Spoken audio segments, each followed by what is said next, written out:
ആലപ്പുഴയിൽ PDP പ്രവർത്തകർ ambulance ദുരുപയോഗം ചെയ്തുവെന്ന് പരാതി. കത്തിക്കുത്ത് കേസിലെ ജാമ്യത്തിലിറങ്ങിയ പ്രതികളെ ജയിലിൽ നിന്ന് കൊണ്ടുവന്ന ആംബുലൻസിലെത്തിയ പ്രതികൾക്ക് താമരക്കുളത്ത് മാലയിട്ട് സ്വീകരണം കൊടുത്തു. SYS സാന്ത്വനം ആംബുലൻസിനെതിരെയാണ് പരാതി. ആംബുലൻസിൽ രോഗികൾ ഉണ്ടായിരുന്നില്ലെന്ന് തെളിയിക്കുന്ന ദൃശ്യങ്ങൾ പുറത്തുവരികയും ചെയ്തു.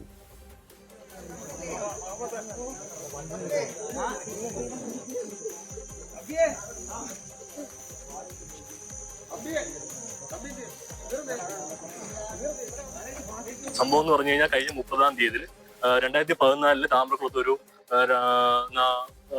4 ചെറുപ്പക്കാരെ ഒരു 6ഓളം വരുന്ന ക്രിമിനൽസ് ഇവിടെ അടുത്തേക്കുള്ള PDP എന്ന് പറഞ്ഞ രാഷ്ട്രീയ പാർട്ടിയുടെ കുറെ ക്രിമിനൽസ് ചേർന്ന് വെട്ടിക്കൊലപ്പെടുത്താൻ നോക്കി. ഈ രോഗികൾക്ക് ആശ്രയമാകേണ്ടതും സാധാരണക്കാർക്ക് ആശ്രയമാകേണ്ട ഈ ഗതാഗത മാർഗത്തെ ഈ ക്രിമിനലുകളെ റിലീസ് ചെയ്യാൻ വേണ്ടി ഉപയോഗിച്ച ഈ സംഘടനയും ഈ ആംബുലൻസും താമരക്കുളത്തിന് ഒരു പറയേണ്ട കാര്യമില്ലല്ലോ. ഇതൊരു വലിയ നിയമവിരുദ്ധം തന്നെയാണ് ഇവർ കാണിച്ചു കൂട്ടി. ഇതിനെതിരെ ശക്തമായിട്ട് ഞങ്ങൾ പ്രതികരിക്കണമെന്ന് ഞങ്ങൾ അപേക്ഷിക്കുന്നു. ഇതിപ്പോ ഈ ഒരു സംഭവം ഉണ്ടായതിനു ശേഷമാണ് ഈ ആംബുലൻസ് ഇവിടെ നിന്ന് കൊണ്ടുവന്ന് പാർക്ക് ചെയ്തിട്ടേക്കുന്നത്.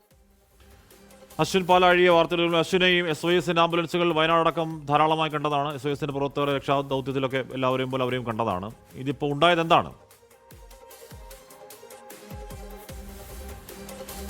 കാശ്മീർ കേരളമൊട്ടാകെ 86 സർവീസുകൾ നടത്തുന്ന ആംബുലൻസ് സർവീസാണ് SYSൻ്റേത്. ഒരുപാട് പേർക്ക് നന്മ ചെയ്യുന്ന, ഒരുപാട് രോഗികളെ സൗജന്യമായൊക്കെ ആശുപത്രികളിലേക്കൊക്കെ എത്തിക്കുന്ന ആംബുലൻസുമാണ്. അതൊക്കെ അങ്ങനെയൊക്കെ തുടരുമ്പോഴുമാണ് ഈ താമരക്കുളത്ത് ഇത്തരത്തിലൊരു ദുരുപയോഗത്തിന് വേണ്ടി SYSൻ്റെ ആംബുലൻസിനെ തന്നെ PDP പ്രവർത്തകർ ഉപയോഗിച്ചത് എന്നുള്ളതാണ് ഏറ്റവും ദൗർഭാഗ്യകരമായ സംഭവം.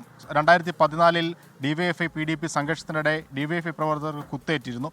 ഈ സംഭവത്തിൽ കഴിഞ്ഞ മാസം PDP പ്രവർത്തകരായ 6 പേരെ കോടതി തടവുകാരാക്കി ശിക്ഷിക്കുകയും ചെയ്തു. ഇവർക്ക് ജാമ്യം കിട്ടി.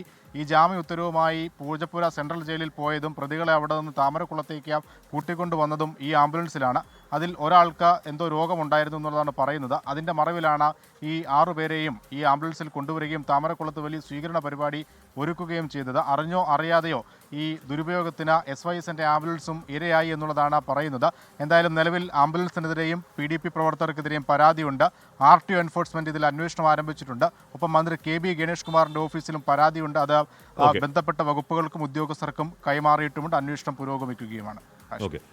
അശ്വിൻ പാലാഴിയാണ് വാർത്തയുടെ വിവരങ്ങൾ നൽകിയത്. ദേവുട്ടി വിജയ് പറഞ്ഞു അവധി ഉണ്ടോ എന്തിനാ ചോദിക്കുന്നത്? അവധി വേണ്ടവർ എടുത്തോളൂ. ആർക്കും പഠിക്കാൻ താല്പര്യമില്ല അല്ലേ? പോയിരുന്നു ഹോംവർക്ക് ചെയ്യുക പിള്ളേരെ. അവധി ഇല്ല, ഗോ ടു ക്ലാസ്സസ് എന്ന് ദേവുട്ടി വിജയ് ടീച്ചറാണെന്ന് തോന്നുന്നു കേട്ടോ.